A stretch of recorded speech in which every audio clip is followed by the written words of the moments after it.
नमस्कार, मैं हूं संजय शर्मा। आप देख रहे हैं 4 पीएम न्यूज नेटवर्क। बलिहारी हूं मैं अपने प्रधानमंत्री की और भारतीय जनता पार्टी की। कलेजा हो तो ऐसा। पहलगांव में आतंकियों ने हमारे भोले भाले बेकसूर लोगों की हत्या कर दी। प्रधानमंत्री जी ने कहा, जहां कहीं होंगे वहां पे खोद के ढूंढ के लाएंगे, सबक सिखाएंगे, 7 पीढ़ी याद रहेंगी। पाकिस्तान के संग युद्ध जैसे हालात बन गए। क्या हुआ आपको पता है। कैसी मजाक उड़ी दुनिया में, हमें वो भी पता है। दुनिया का कोई देश हमारे साथ खड़ा नहीं हुआ, पाकिस्तान के साथ कई देश खड़े हो गए। लोगों ने हमारी विदेश नीति पे सवाल किए। सब मसला हो गया, तब तक ट्रम्प चचा कूद गए, शांति समझौता करा दिया। इसके बाद जो मैं बलिहारी हो रहा हूं इस बात पे, चारों आतंकियों का आता पता नहीं है। लेकिन प्रधानमंत्री जी ने कह दिया, गर्म खून बह रहा है मेरे, गर्म सिंदूर बह रहा है मेरे खून की तरह अंदर खून में। आज जलूस निकालने पहुंच गए, फूलों की बरसात करा दी, खुद अपने ऊपर फूल डालने लगे। भारतीय जनता पार्टी यात्राएं निकाल रही है। कोई नहीं पूछ रहा वो 4 आतंकी कहां गए जिनसे बात शुरू हुई थी। भारत में हैं, जमीन में गड़ गए, आसमान निकल गया, कहां चले गए। लेकिन साहब, विजय यात्राएं निकल रही हैं। जनता को मूर्ख बनाने का इससे बढ़िया फार्मूला किसी पार्टी के पास नहीं है। मैंने अभय दुबे जी से तमाम बढ़िया बढ़िया सवाल पूछे। आप भी सुनेंगे तो आपको मजा आएगा। ले चलता हूं अभय दुबे जी के पास। आपसे रिक्वेस्ट है, चैनल को सब्सक्राइब और ज्वाइन करना ना भूलें। चलिए अभय दुबे जी के पास कुछ बातें करते हैं। 4 पीएम न्यूज नेटवर्क में स्वागत है अभय दुबे जी आपका। कितना अच्छा लग रहा था, प्रधानमंत्री जी रोड शो कर रहे थे। विजय होके आए हैं, विजय इतनी जबरदस्त जीत हासिल की है प्रधानमंत्री जी ने पाकिस्तान पर। कहा है उन्होंने कि मेरी रगों में गर्म सिंदूर बह रहा है। तो ये खुशी का मौका था, तो प्रधानमंत्री जी ने रोड शो निकाला, फूल बरसाए, अपने ऊपर खुद फूल बरसा लिए। कई सीन तो ऐसे भी आए कि प्रधानमंत्री जी अपने ऊपर खूब फूल बरसा रहे हैं। पहले होर्डिंग देखी थी हमने, प्रधानमंत्री जी यूनिफॉर्म पहने हुए हैं आर्मी की, हाथ में एक हेलमेट है, सीधा सीधा जैसे वो जेट पे बैठने जा रहे हो। पूरे देश में बीजेपी यात्राएं निकाल रही है कि हम लोगों ने बहुत बड़ी विजय हासिल कर ली। क्या डर है ये कि लोग पूछ ना लें कि अब सीज फायर क्यों किया। या ये डर है कि लोग पूछ ना लें कि मौका था जब पाक अधिकृत कश्मीर भारत के हिस्से में आ सकता था, तो आप डर क्यों गए। क्या ये डर है कि अमेरिका ने सीज फायर कराया तो आपने डर के मारे हाँ क्यों कर ली। पहली बार भारत और पाकिस्तान के बीच में तीसरा देश क्यों आ गया। ये जो ये जो आडंबर है, रोड शो करना, अपने ऊपर फूल बरसाना, कुछ लगता है कि तुम जो इतना मुस्कुरा रहे हो, क्या गम है जो छुपा रहे हो। लाइन थी वो लाइन कुछ कुछ। आपको क्या लगता है, क्या राजनीति थी या क्या रणनीति थी ये प्रधानमंत्री जी की?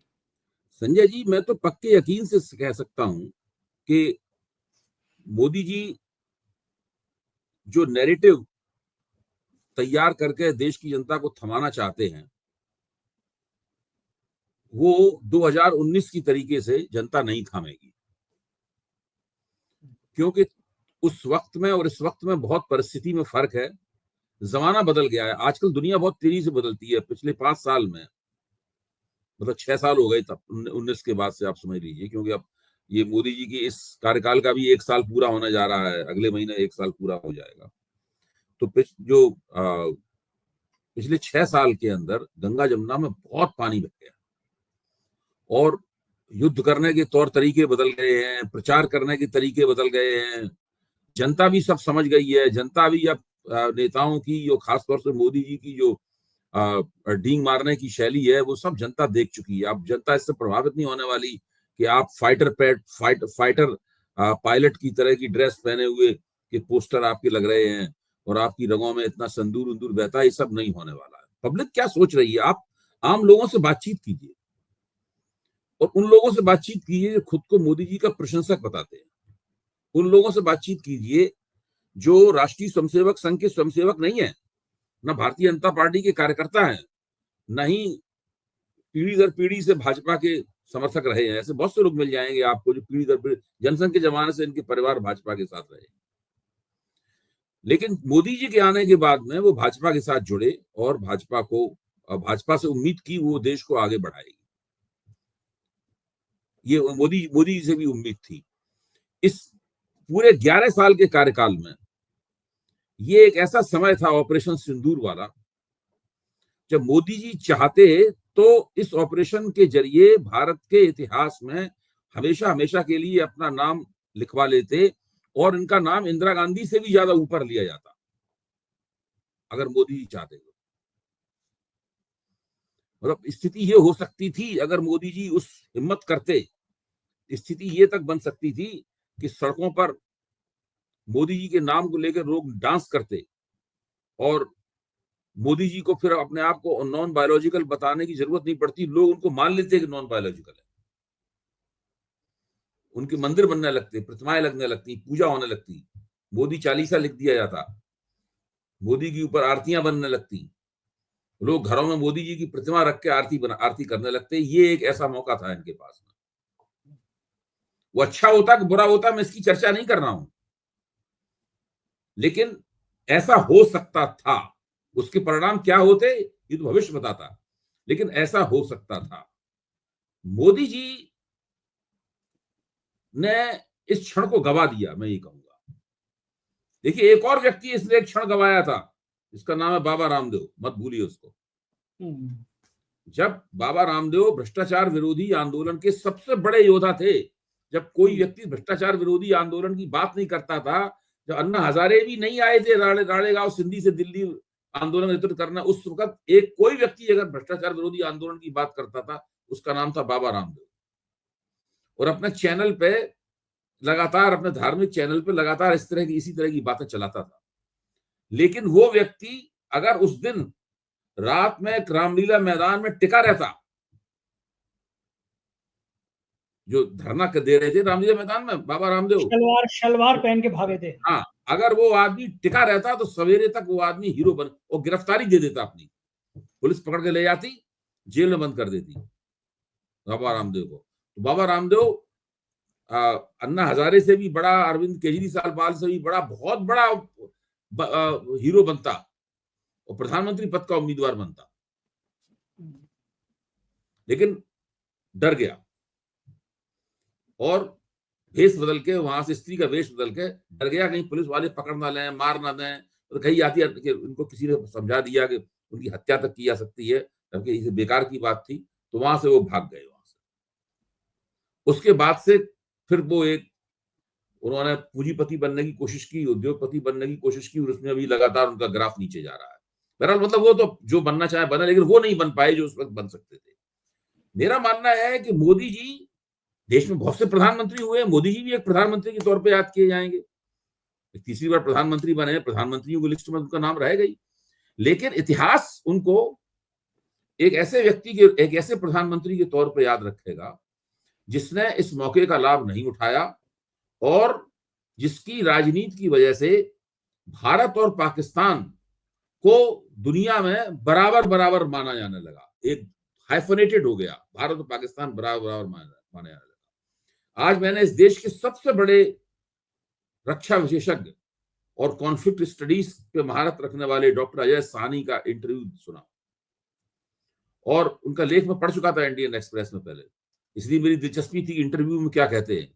उन्होंने जो बातें कही, मत जो है वो चौंका देने वाली थी, और इतना शानदार विश्लेषण मैंने इस ऑपरेशन सिंदूर के बारे में कभी नहीं सुना। उनका कहना था कि जिस तरह सरकार ने ऑपरेशन सिंदूर को राजनीतिक रूप से डील किया है, इस तरह से राजनीतिक रूप से जो राजनीति सरकार ने चलाई, उसकी वजह से भारत को बहुत नुकसान हुआ है। वो अक्षमता बताती है कि भारत मोदी सरकार में ऐसा कोई व्यक्ति नहीं है जो युद्ध और इन तमाम बातों को ठीक से गहराई से समझ सके। ऐसा कोई विशेषज्ञ इनके पास नहीं है। दूसरी बात अजय साहनी ने यह कही कि इस सरकार की सबसे बड़ी कमी यह है कि ये इसको प्रचार की कभी ना मिटने वाली भूख है। मतलब हर काम का उसे प्रचार करना है, हर चीज का दावा करना है, हर चीज का श्रेय लेना है, और ये एक ऐसी भूख है इस सरकार की, कभी मिटती नहीं है। उन्हें पिछली सरकारें भी सीमा के पार जाती थी, अपनी कुछ कोवर्ट यानी कुछ गुप्त कार्रवाइयां करती थी, कोई दावा नहीं करते थे, कुछ नहीं होता था। एक तरह से उनका कहना था कि पहले भी सर्जिकल स्ट्राइक वगैरह सब होती रही है, लेकिन किसी सरकार ने उसका कोई दावा नहीं किया। हर चीज का दावा, इससे नुकसान होता है, बहुत ज्यादा देश के हितों को नुकसान होता है। एक और बात उन्होंने कही कि इनकी जो नई डॉक्ट्रिन है, यानी नई जो उन्होंने डॉक्ट्रिन बनाई है कि अगर भारत के ऊपर कोई आतंकवादी हमला होता है तो भारत उसे एक्ट ऑफ वॉर मानेगा। तो उनका कहना यह है कि जो देश, इससे भारत की छवि दुनिया में क्या बनी है, उनका कहना है इसमें भारत की छवि दुनिया में ये बनी है कि भारत लगातार युद्ध की स्थिति में है, क्योंकि आतंकवादी हमले होते रहेंगे। भाई आपने उड़ी स्ट्राइक की, तब से बाद फिर आतंकवादी हमले हुए, आपने बालाकोट स्ट्राइक की, उसके बाद फिर आतंकवादी हमले हुए, अभी आपने पहलगाम के सवाल के ऊपर जो आपने स्ट्राइक की, ऑपरेशन सिंदूर की, कोई गारंटी नहीं कि इस बार आतंकवादी हमले नहीं होंगे। तो उन्होंने कहा कि ये जो लगातार युद्ध की स्थिति में होंगे, ऐसा इसका मतलब है इसका सबसे बुरा असर फॉरेन डायरेक्ट इन्वेस्टमेंट के ऊपर पड़ेगा। कोई भी कंपनी भारत में अपना दांव नहीं लगाएगी ऐसे देश के ऊपर जो निरंतर युद्ध के मोड में है। पहले भारत की ये डॉक्ट्रिन नहीं थी, अब ये डॉक्ट्रिन है, ये स्ट्रेटेजिक डॉक्ट्रिन बना ली है इन्होंने अपनी। इसका मतलब ये है कि खुद घोषित कर रहे हैं कि हम लगातार पाकिस्तान के खिलाफ युद्धरत हैं। और आतंकवाद का अड्डा पाकिस्तान में है, वहां कभी ना कभी कोई छोटी या बड़ी कैसी भी कोई कार्रवाई होगी, आपको इमीडिएटली उसके ऊपर अटैक के मोड में जाना पड़ेगा। वो अटैक किस किस्म का होगा उस सब पर, लेकिन लगातार आप युद्ध के मोड में, और जो देश लगातार युद्ध के मोड में है, इसका मतलब है उसकी अर्थव्यवस्था का एक बड़ा हिस्सा जो है ना, वो लगातार युद्ध प्रयासों के ऊपर खर्च होगा, युद्ध तैयारियों के ऊपर खर्च होगा। तो वो उसकी अर्थव्यवस्था भी कभी वो उछाल नहीं प्राप्त कर पाएगी जिस उछाल भारत की अर्थव्यवस्था को प्राप्त करना चाहिए। तो इस तरह की बहुत सी बातें उन्होंने इस तरह कही। एक और बात उन्होंने कहा, जब उनसे पूछा गया कि क्या आतंकवादियों के गृह मंत्री ने दावा किया है कि हमने 100 से ज्यादा आतंकवादी मार दिए, उनका कहना है कि जरूर मारे होंगे, 100 नहीं मारे होंगे, 150 मारे होंगे, ये अभी कोई उन्होंने कहा हम उनकी बात का खंडन नहीं कर रहे, हो सकता मार दिए हों, 100 या उससे ज्यादा मार दिए हों, लेकिन इनमें से कोई भी आतंकवादी ऐसा नहीं है जो बड़े स्तर का हो, ये सब मझोले और निचले स्तर के लोग। और उन्होंने कहा कि जो जैश ए मोहम्मद और लश्कर ए तैयबा के जिन हेडक्वार्टर्स को भारत की मिसाइलों ने तबाह किया है, वहां पे उनका मानना है कि उसको पाकिस्तान सरकार ने पहले ही घोषणा कर दी, उनको दोबारा बनाया जाएगा, और पाकिस्तान सरकार भी उसमें पैसा खर्च करेगी, और उनको पैसे की कोई कमी नहीं है जैश ए मोहम्मद और उनको, और डोनेशन वगैरह और अंतरराष्ट्रीय स्तर पर बहुत पैसा उनको मिलता है। तो उनके लिए उन हेडक्वार्टर को दोबारा बनाना बहुत बहुत बहुत तेजी के साथ हेडक्वार्टर दोबारा बनेंगे। फिर उन्होंने कहा कि ये जो दावा किया जाता है कि हमने पाकिस्तान के 20% जो पाकिस्तान की हवाई ताकत का 20% तबाह कर दिया है, तो उन्होंने कहा मैंने तो जो कुछ देखा है, जो इंटरनेट के जरिए, सैटेलाइट के जरिए तस्वीरें मिली हैं, उससे नहीं लगता है कि पाकिस्तान की जो हवाई ताकत है, जो हवाई ताकत के ऊपर कोई अटैक हुआ हो। जैसे कहीं हवाई पट्टी है, उसमें वहां मिसाइल गिरी तो वहां गड्ढा हो गया, तो उसको ठीक कर दिया जाएगा। भाई 15 दिन लग जाएंगे, 20 दिन लग जाएंगे, महीना भर लग जाएगा, वो ठीक। ऐसी कोई बात नहीं, ऐसा कुछ नहीं हुआ कि पाकिस्तान के हवाई जहाज एक जगह खड़े हो, उनकी मिसाइल गई हो, उसमें 10 हवाई जहाज पाकिस्तान के चले गए हो। इस तरह का कोई क्लेम भी नहीं है भारत का, इस तरह कोई। तो उनका जिस तरह सिलसिलेवार उन्होंने सारी बातों को रखा। अच्छा, ये जो प्रचार है, ये जो प्रचार कर रहे हैं, विजय जुलूस निकालने का, यात्राएं निकालने का, मोदी जी का रोड शो है, इसके पीछे क्या साइकोलॉजी है कि मतलब देश की जनता को ये एहसास कराने की?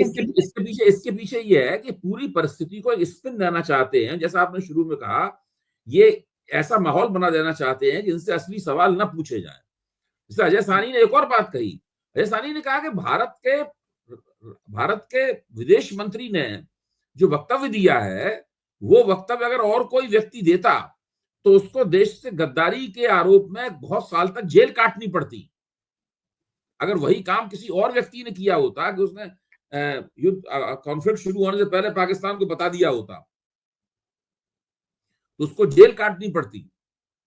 हाँ, ये तो सीधा सीधा गद्दारी है। हाँ, उन्होंने कहा it amounted to the treason, सीधे सीधे गद्दारी है उन्होंने कहा, और ये आधिकारिक रूप से की गई गद्दारी। उन्होंने कहा कि अभी तक हम लोगों को एहसास नहीं हो पाया है कि कितनी बड़ी बात ये हो गई है, ये आधिकारिक रूप से सरकार द्वारा किया गया काम है। ये तो कोई सोच नहीं सकता था कि कोई ऐसा करके वो बता भी देगा। उन्होंने कहा कि इस सूचना की वजह से वो हाईएस्ट अलर्ट पे चले गए वो लोग पाकिस्तानी। और जो एलिमेंट ऑफ सरप्राइज होता है युद्ध में, हमेशा जब हमला करते हैं तो आप अपने दुश्मन को पता नहीं होना चाहिए कि आप उस पर हमला कर रहे हैं। फिर उन्होंने कहा ये जो बात कही गई थी, आप सुनिए क्या क्या बातें बता रहा हूं पॉइंट वाइज। उन्होंने जो बात कही गई थी कि हमने सेना को खुली छूट दे दी, उन्हें खुली छूट कहाँ दी आपने? आपने तो पहले ही कह दिया कि आप पाकिस्तानी टेरिटरी में 100 किलोमीटर अंदर तक जाएंगे, लेकिन किसी पाकिस्तानी फौज के किसी भी ठिकाने पर हमला नहीं करेंगे। खुली छूट कहाँ है? आपने तो उनके हाथ बांध दिए थे। हाँ, ठीक बात है। यानी आपने उनको खतरे में भेजा। अच्छा, और आप उनके लोगों को मारना भी चाहते हैं। आप दावा भी कर रहे हैं कि हमने 100 लोगों को मार दिया।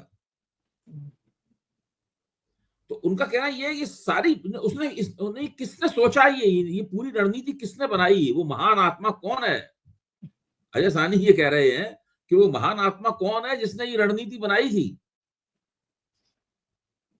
सही बात है, इतना शानदार। मैं आपको भेजूंगा वो इंटरव्यू, आप देखिएगा, आप इंटरव्यू सुनिए, आप कितनी आप सही सुंदर बात है, भाषा। इतनी शानदार रणनीति बनाने वाला तो महान ही आदमी होगा। अब हाँ, बचे कुछ ही कसर ये यात्राएं निकाल के और विजय। उनका कहना यह है कि अच्छा, उनसे पूछा गया कि इस पूरे कॉन्फ्लिक्ट में 4 दिन जो कॉन्फ्लिक्ट हुआ, मिलिट्री कॉन्फ्लिक्ट हुआ, इसमें भारत को फायदा हुआ कि पाकिस्तान को फायदा हुआ, कौन लाभ में रहा? तो उनका कहना था कि ना भारत को कोई लाभ हुआ ना पाकिस्तान को कोई लाभ हुआ, लाभ कुछ और लोगों को हो रहा है जो हथियार बेच रहे हैं, अमेरिका हो गया, हाँ, चीन हो गया। सबसे बड़ा लाभ उन्होंने चीन को हो रहा है। हाँ, सही मतलब बात, तो चीन मार्केट चीन जो हथियार बना रहा है, पाकिस्तान को उसने शोकेस बना दिया हथियार। पाकिस्तान इस वक्त शोकेस है, वहां चीनी हथियार सजे हुए हैं और इस मिलिट्री कॉन्फ्लिक्ट में उनका इस्तेमाल हुआ है। चीन और चीनी हथियारों की प्रतिष्ठा बहुत बढ़ गई है और चीन बहुत बड़े पैमाने पर अब सारी दुनिया में अपने हथियारों को बेचेगा इस मिलिट्री कॉन्फ्लिक्ट के कारण। तुर्की को फायदा हुआ है इस मिलिट्री कॉन्फ्लिक्ट के कारण, वो जो है तुर्की को ना, फायदा हुआ है और इस दबाव में आके जहां से भारत खरीदेगा हथियार या विमान, उनको फायदा होगा। वो ये मारा गरीब जाता है और मजे में ये लोग रहते हैं जो हथियार की लॉबी अच्छा, रहते हैं। अब और आप देखिए, अब आप देखिए कि जब ऐसे अजय साहनी जैसे लोग, और ये बात केवल अजय साहनी नहीं, अजय साहनी तो बहुत बड़े विशेषज्ञ हैं, लेकिन ये सब बातें और लोगों के दिमाग में हैं। जैसे उन्होंने कहा बिल्कुल कश्मीर के मुद्दे का अंतर्राष्ट्रीयकरण हो चुका है। कितना अच्छा लगता है कि निशिकांत दुबे जैसे आदमी जो यहाँ हिंदू मुसलमान की घिनौनी राजनीति कर रहे हैं, अब वो सऊदी में जाके कह रहे हैं कि नहीं भैया, बहुत हम लोग मिलजुल के रहेंगे और बड़े सामाजिक सौहार्द है हमारे यहाँ। ये ऐसे डायलॉग बोल बोल के एक तरफ ऐसा काम करोगे, दूसरी तरफ विदेशों में जाके ये करोगे। विदेशों को जो डेलीगेशन गए हैं, क्या लगता है वो कि वॉशिंगटन पोस्ट, न्यूयॉर्क टाइम्स, इन बड़े अखबारों ने छापा है या किसी बड़े और अखबारों ने छापा है? कोई फायदा हुआ है? मुझे तो नहीं लगता कोई फायदा हुआ है। अभी तो वॉशिंगटन पोस्ट के अंदर जो एक बहुत बड़ा लेख छपा था, वो लेख पाक ऑक्युपाइड कश्मीर के ऊपर था। जब भारत ने अपना हमला किया वहां पे 7 और 8, 6 और 7 की रात को, तो उसमें वहां पर उसमें दिखा था कि भारत के हमले के कारण वहां के ग्रामीण काफी डरे हुए हैं। अच्छा, अजय साहनी ने एक और बात कही, मैं आपके दर्शकों के साथ में वो इंटरव्यू के जो कुछ बिंदु हैं वो जरूर साझा करना चाहूंगा। ये बिंदु बहुत महत्वपूर्ण है। उनका कहना है कि कश्मीर में पाकिस्तानी फौज जो है ना, उसकी कोई साख नहीं थी इससे पहले। जनता को उसके बारे में कोई चिंता नहीं थी। इस वक्त ये हालत ये है कि जनता जो है वो पाकिस्तानी फौज के साथ खड़ी हो गई है,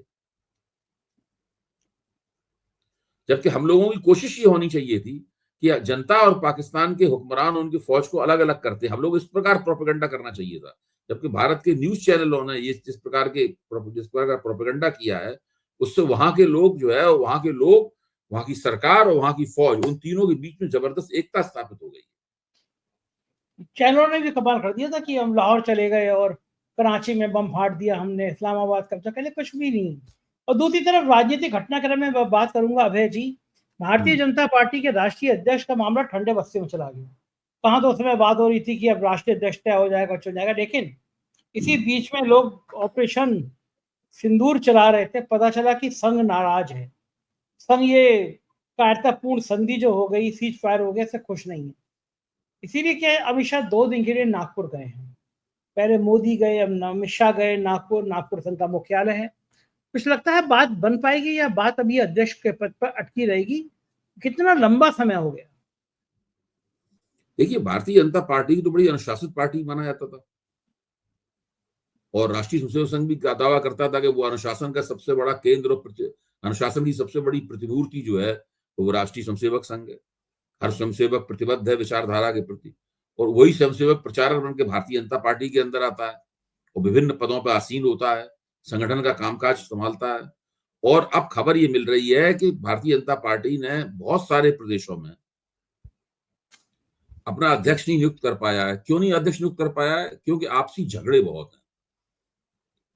अब जैसे गुजरात के अध्यक्ष हैं सीआर पाटिल, अब सीआर पाटिल तो केंद्र में भी हैं, तो अब वो सीआर पाटिल न संगठन का काम देख पा रहे हैं और न केंद्र का, तो वो सीआर पाटिल को हटाया जाए, वहां से मांग हो रही है। ऐसा बहुत सा बड़े बड़े प्रदेशों में भारतीय जनता पार्टी के पास अध्यक्ष नहीं है, और आला कमान के निर्देश के बावजूद वो लोग अध्यक्ष बनवाने में, चुनने में वो सब लोग नाकाम है। तो देखा जाए तो भारतीय जनता पार्टी के अंदर इस वक्त गदर कटा हुआ है,